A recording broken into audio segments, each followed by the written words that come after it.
Assalamualaikum warahmatullahi wabarakatuh. Bismillah, alhamdulillah, salatu wassalamu ala rasulullah Sayyidina wa habibina maulana Muhammad wa ala alihi wa sahbihi wa wala la hawla wa la quwwata illa billah. Anak-anak sekalian, kelas-kelas yang sangat dicintai dan dirahmati Allah Subhanahu wa taala. Alhamdulillah, pada kesempatan yang berbahagia kali ini kita diperkenankan kembali untuk bisa bersama-sama dalam pembelajaran Al-Quran dan Hadis. Mudah-mudahan senantiasa menjadi sebuah amal ibadah yang diridhoi Allah Subhanahu wa taala. Amin amin Allahumma amin.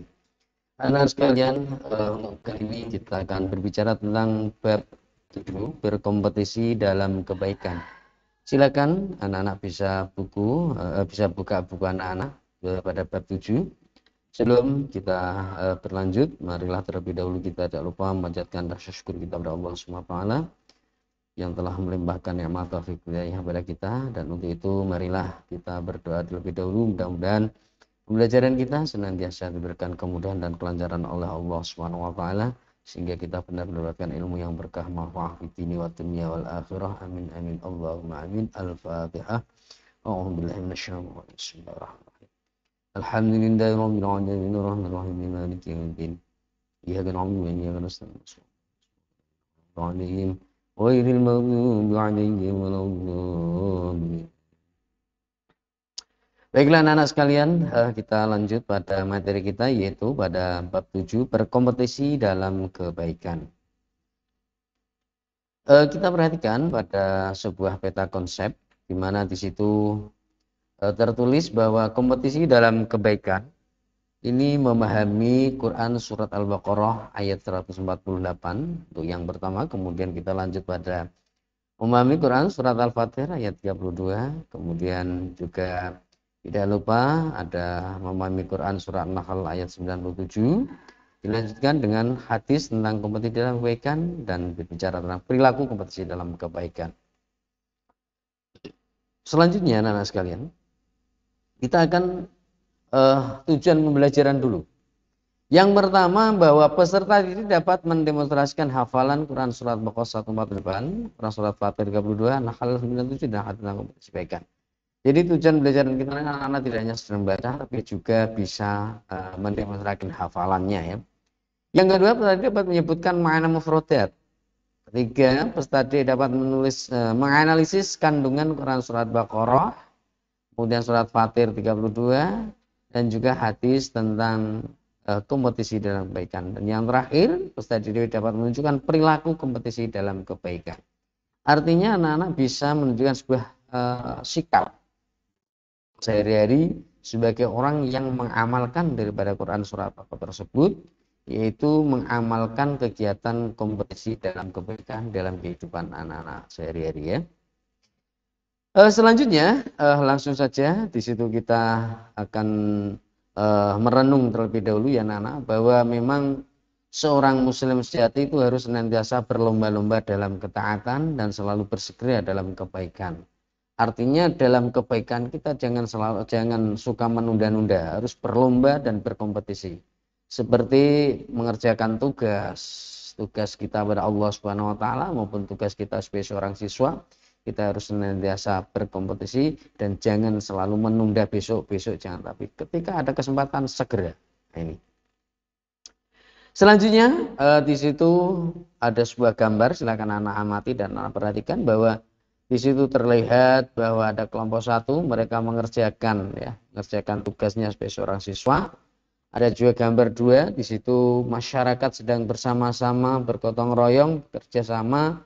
Itu adalah sebuah tindakan amal kebaikan ya. Mereka saling berlomba. Selanjutnya mari kita memahami yang pertama tadi adalah Quran surat Al-Baqarah ayat 148. Sebelum kita berlanjut, terlebih dahulu mari kita baca.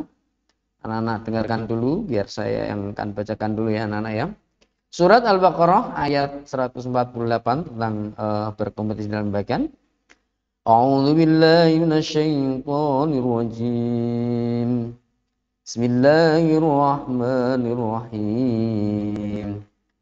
Wa kullu wijhatun wa walliha fastabiqul khairati aynama takunu ya'ti bikumullahu jami'an. Innallaha ala kulli syai'in qadir. Wa likulli wijhatin huwa muwalliha fastabiqul khairati aynama takunu ya'ti bikumullahu jami'a. Innallaha ala kulli syai'in qadir. Kemudian makna mufradat daripada Quran surah Al-Baqarah ayat 148 yang pertama kita perhatikan di situ ada wijhatun, lafal wijhatun yang artinya adalah kiblat. Kemudian muwalliha menghadap kepadanya, fastabiqu maka berlomba-lombalah, ya'ti akan datang atau tiba. Artinya dan setiap umat memiliki kiblat yang dia menghadap kepadanya. Maka berlomba-lombalah kamu dalam kebaikan di mana saja kamu berada, pasti Allah akan mengumpulkan kamu semuanya. Sungguh Allah Maha Kuasa atas segala sesuatu. Al-Quran Surat Al-Baqarah ayat 148. Penjelasan daripada Quran Surat Al-Baqarah 148 bahwa dalam ayat ini Allah SWT memerintahkan umat Islam untuk berlomba-lomba dan mengerjakan kebaikan. Atau istilahnya adalah fastabiqul khairat. Menghadap kiblat Al-Ka'bah itu bukan tujuan, tetapi harus dipahami bahwa umat Islam itu adalah satu dimanapun berada, sebab arah kiblatnya adalah satu. Nah, makna yang dapat kita ambil dari kandungan ayat ini adalah hendaknya kita giat bekerja serta berlomba dalam segala bentuk kebaikan, baik yang berupa sholat, sedekah, menuntut ilmu, dan amalan positif yang lainnya. Kita harus senantiasa berkompetisi dalam melakukan hal-hal yang positif, jangan menunda-nunda. Begitu ada kesempatan, jangan kita lalaikan. Kita selalu berlomba karena waktu ini adalah berputar. Ya, waktu selalu berputar dan tidak akan mungkin berputar kembali. Oleh karena itu sekali kita ada kesempatan, jangan kita sia-siakan. Karena pada hakikatnya anak-anak sekalian ya, kita berlomba-lomba dalam kebaikan itu adalah untuk diri kita sendiri, bukan untuk siapa-siapa. Ingat, kita tidak semakin lama tidak akan semakin muda, tapi justru akan semakin tua. Oleh karena itu berlomba-lomba kebaikan ini harus senantiasa kita jalankan atau kita tegakkan ya, sesuai dengan kandungan surat Al-Baqarah ayat 148. Kemudian kita juga akan berbicara tentang surat Al-Fatir ayat 32. Bismillahirrahmanirrahim. Tsumma awrasnal kitabal ladzina astafaina min ibadina faminhum zalimun li nafsihi wa minhum zalimun li nafsihi wa minhum muqtasidun wa minhum sabiqun bil khairat wa minhum sabiqun bil khairat bi'idznillah dzalika wal fadlul kabir. Kemudian kitab itu kami wariskan kepada orang-orang yang kami pilih di antara hamba-hamba kami. Lalu di antara mereka ada yang menzalimi diri sendiri, ada juga yang pertengahan, dan ada juga yang lebih dahulu berbuat kebaikan dengan izin Allah. Nah, yang demikian itu adalah karunia yang sangat besar. Ini adalah terjemahan surat Al-Fatir ayat 32, di mana ini masih terkait dengan surat Al-Baqarah 148 tadi, yaitu tentang berlomba-lomba dalam kebaikan. Artinya atau maksud daripada Quran surat Al-Fatir ayat 32 itu bagaimana anak-anak? Jadi begini, secara umum bahwa ayat ini menjelaskan bahwa Allah Subhanahu wa taala menurunkan Al-Quran kepada Rasulullah untuk diberikan sebagai pedoman hidup untuk semua manusia. Ya, tapi kenyataan dalam realita kehidupan di antara umat Islam itu sendiri berbeda-beda dalam mensikapi tentang Al-Quran tersebut. Nah, di antara mereka itu dalam menyikapi Al-Quran itu terbagi menjadi 3 kelompok. Ya, yang pertama tadi disampaikan adalah mereka yang menzalimi diri sendiri. Artinya wa minhum dzalimul li nafsi. Di antara mereka ada yang menzalimi diri sendiri. Artinya bahwa orang-orang yang meninggalkan perintah Allah Subhanahu wa taala dan senantiasa mengerjakan larangannya. Jadi sudah dijelaskan bahwa agar kita sebagai manusia hidup di dunia ini menjalankan perintah-perintah Allah sesuai dengan pedoman Al-Quran. Tetapi mereka itu dalam menyikapinya berbeda. Ya, ada yang mengikuti, ada juga yang tidak. Nah, kelompok yang pertama ini adalah kelompok yang zalimul nafsi. Yang kedua adalah kelompok yang pertengahan atau muqtasid. Dan yang ketiga adalah kelompok yang sabiqum bil khairat.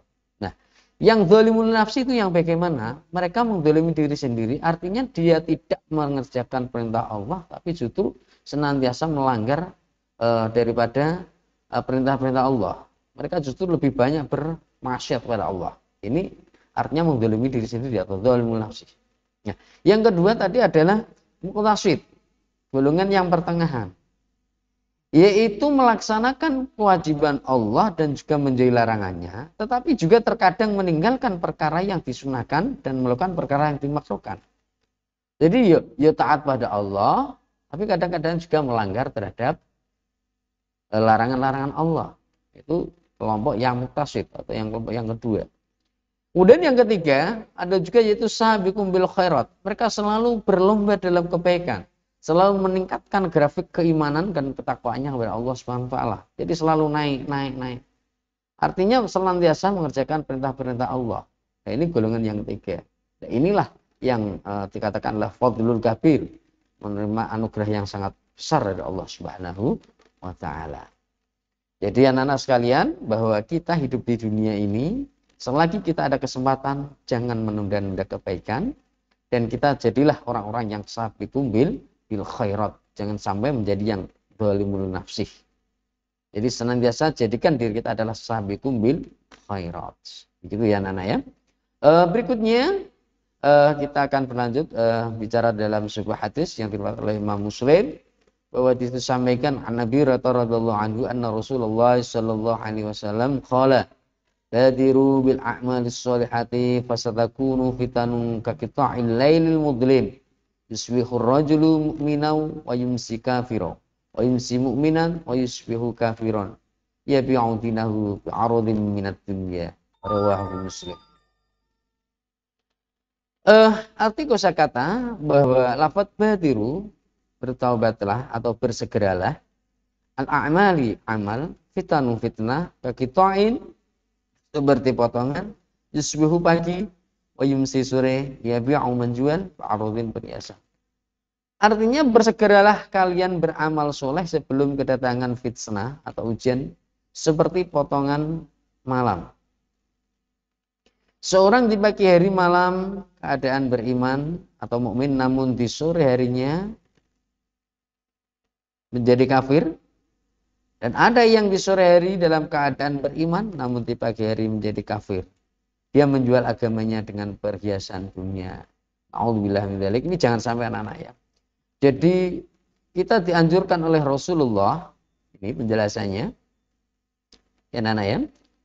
Al-Imam An-Nawawi menyatakan hadis di atas berisi anjuran untuk bersegera mengerjakan amal soleh sebelum datang waktu yang menyebabkan seorang tidak bisa mengerjakannya. Badiru bil a'malis sholih, bil a'malis sholihah. Segeralah kita mengerjakan amal-amal yang soleh sebelum kita disempitkan dengan sesuatu yang menjadikan kita tidak bisa melakukannya. Waktu seorang tidak bisa mengerjakannya karena fitnah yang besar dan bertumpuk-tumpuk. Nah, fitnah yang besar itu macam-macam. Artinya mungkin kita dalam keadaan seperti ini, kita dianugerahi Allah Subhanahu wa taala dengan kesehatan, kita tidak menggunakan. Kemudian jangan sampai kedatangan fitnah. Kedatangan fitnah itu artinya apa ya? Ya mungkin kita terkena sakit atau terkena musibah apapun yang menyebabkan diri kita tidak bisa mengerjakan amal soleh, itu termasuk jenis-jenis fitnah. Jadi yang menyebabkan diri kita untuk senantiasa jauh dari Allah Subhanahu wa taala dan menyebabkan diri kita untuk tidak bisa segera mengerjakan amal yang soleh, itu maksudnya fitnah itu seperti itu. Jadi badiru bil a'malis sholihah, segeralah kita itu untuk melaksanakan amal-amal yang soleh sebelum datang adanya fitnah-fitnah itu ya. Berikutnya anak-anak sekalian, kita akan bicara tentang perilaku orang yang berkompetisi dalam kebaikan.